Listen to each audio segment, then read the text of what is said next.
আমার একটু ঢুকবো, এখান থেকেই ঢুকবো।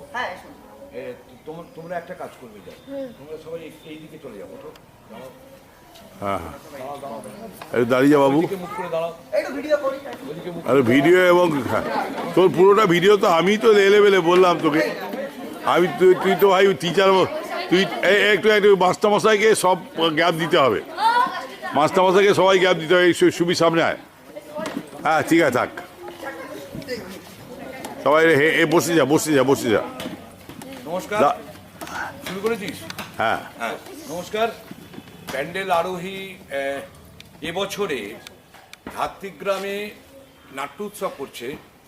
ধাত্রীগ্রাম ব্যান্ডেল আরোহীর থেকে প্রায় 50 কিলোমিটার দূরে একটি আধা গ্রাম আধা শহর।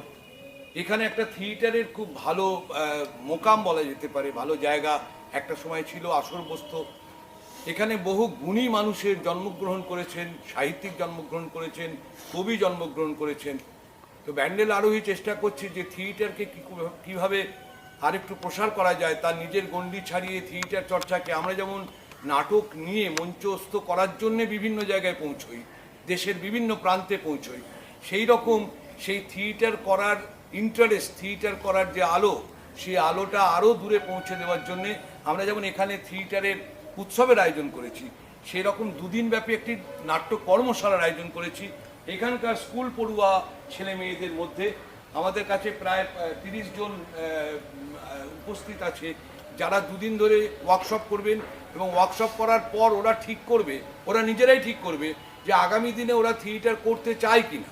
এবং ওরা যদি থিয়েটার করব মনে করে, তাহলে ব্যান্ডেল আরোহী তার যে সমস্ত থিয়েটারে এক্সপার্ট আছে তাদের এখানে পাঠাবে, পাঠিয়ে তাদের মধ্যে থেকে একটা নাটককে তৈরি করবে। তার প্রাথমিক পর্যায়ের কাজ আজ থেকে আমরা শুরু করেছি। আর এই পুরো যে থিয়েটার ওয়ার্কশপ, এই ওয়ার্কশপটা পরিচালনা করছে, ট্রেনার বলতে পারেন, সহযোগী বলতে পারেন, সেটা হচ্ছে প্রশান্ত ধর।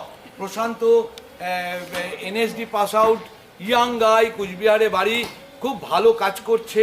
ওর একটা নিজস্ব একক অভিনয় আছে, মুগ্ধ করে দেওয়ার মতো অভিনয়। আমি নিজে সেটা প্রত্যক্ষ করেছি গোবরডাঙ্গায়, এবং তারপর বহু মানুষকে বলেছি যে তোমাদের জায়গা হলে খোলা জায়গা, পুকুরদ্বার হতে পারে, বাস স্ট্যান্ড হতে পারে, হলঘর হতে পারে, মঞ্চ হতে পারে, যে কোনো জায়গায় প্রশান্ত গিয়ে থিয়েটার করে। থিয়েটারটা কি, থিয়েটারটা কত সহজ, থিয়েটারটা কত সরল, এইটাও বোঝাতে পারে, কমিউনিকেট করতে পারে মানুষদের মধ্যে। এবং যতক্ষণ ধরে ও নাটক করছিল আমরা মুগ্ধ নয়নে খালি তাকিয়েছিলাম, নড়তে